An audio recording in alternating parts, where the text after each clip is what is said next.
It is interesting just from the standpoint, it's thought to be a top tier quarterback draft. Stroud, a lot of people like Stroud. Now, maybe Carolina's just trying to get maybe this because there's a lot of speculation that Carolina really does like Stroud. Maybe Carolina's just trying to get the Texans to trade up for Bryce Young, and if push comes to shove, they'll go with C.J. Stroud, and the Texans will go with Bryce Young number two. But if you're the Texans and you're going Will Anderson, why would you pass on a top quarterback when you only have Davis Mills and Case Keenum at quarterback? It would make you think that they had a plan for another quarterback, and maybe that quarterback is indeed Trey Lance. From the Niner perspective, this would be a great landing spot for Trey if they wanted to move off of him. Why? Because maybe you have Adam Peters there, maybe you have D'Amico Ryans there, Bobby Slowick is the offensive coordinator. Those guys, they were just working with Trey this year, so maybe that makes sense.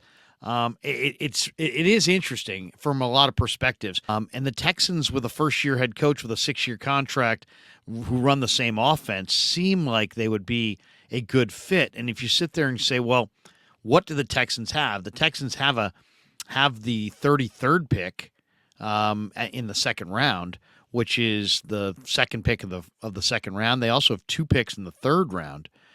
And you say, well, it seems, would the Niners make this deal? Would the Texans make this deal?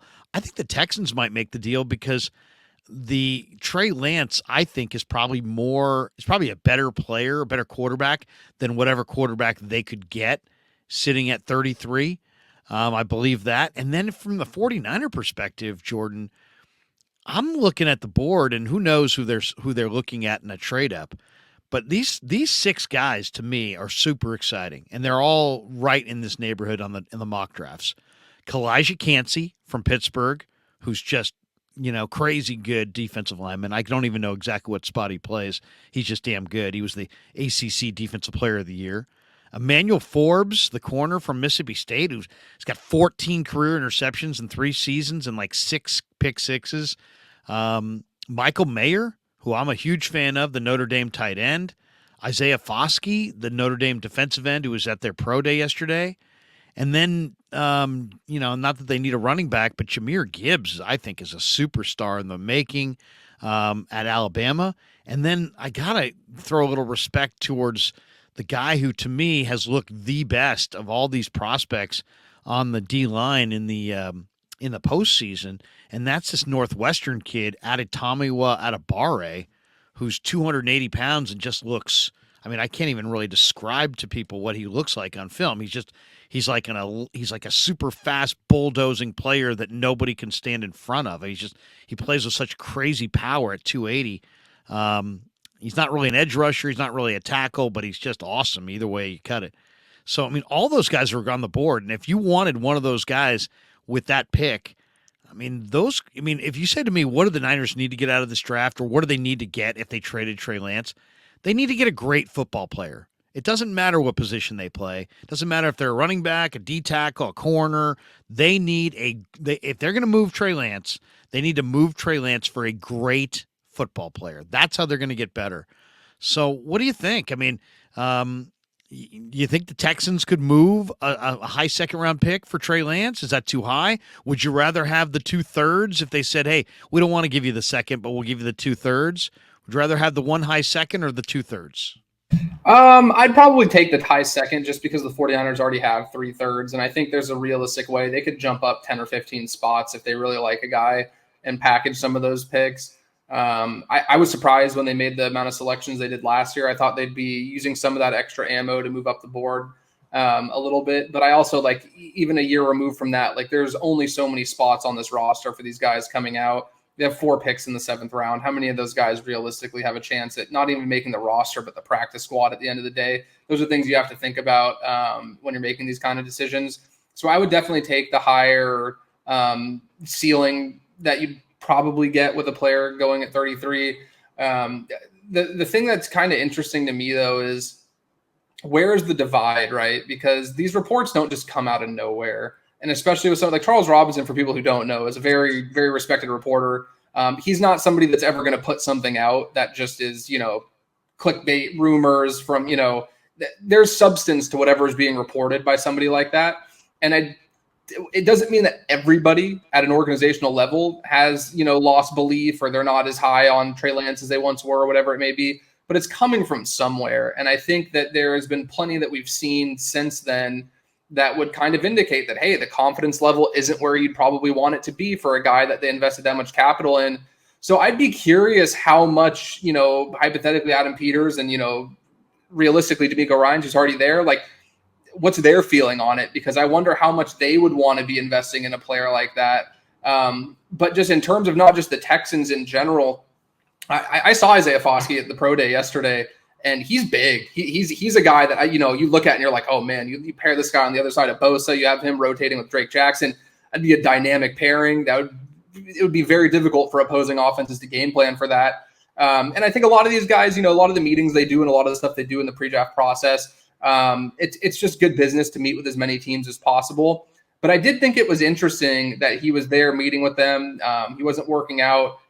The Niners are so far out of the range of where he's projected to go. Right. What's I'm he kind doing of like, there?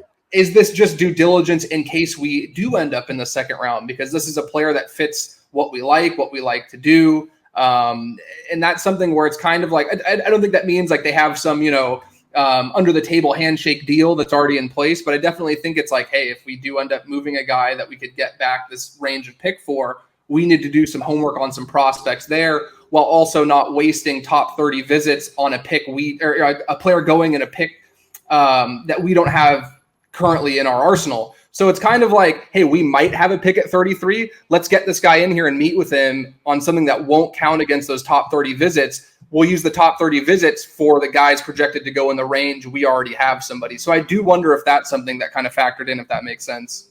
Now those guys that I named, Cansey, Forbes, Michael Mayer, Foskey, Atabare, Jahmyr Gibbs, excuse me, those are the guys that I project as special, but in that range. But what do you think? I mean, you were at Indy.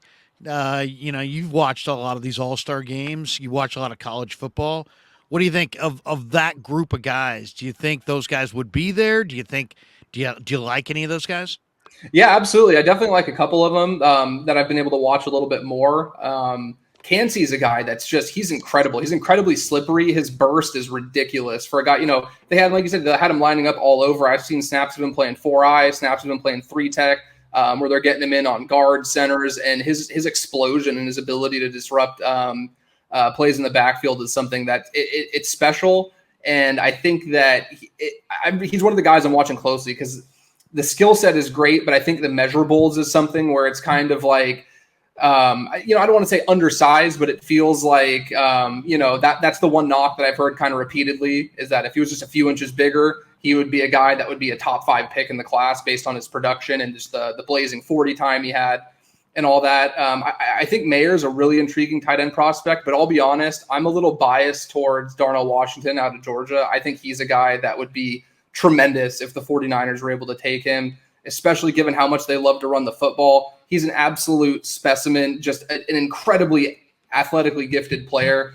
And he's somebody who I think would fit their culture very well. On top of that, he's very comparable to Mercedes Lewis coming out, who had a very good NFL career, was a really, really good prospect coming out when Jacksonville took him. It feels like almost 20 years ago that happened. So he's the guy I kind of lean towards. And then Forbes is another guy who I've had the chance to watch. You can never have too many good corners in this league. And as good as Diamador Lenore was, and as good as Mooney Ward is, I would have no fault at all if they moved up to get a guy like that. So I definitely like a handful of those guys that you mentioned. And I think that it would be much more beneficial to take a swing on one of those prospects rather than swinging twice earlier in the third round if it was 1 second or 2/3.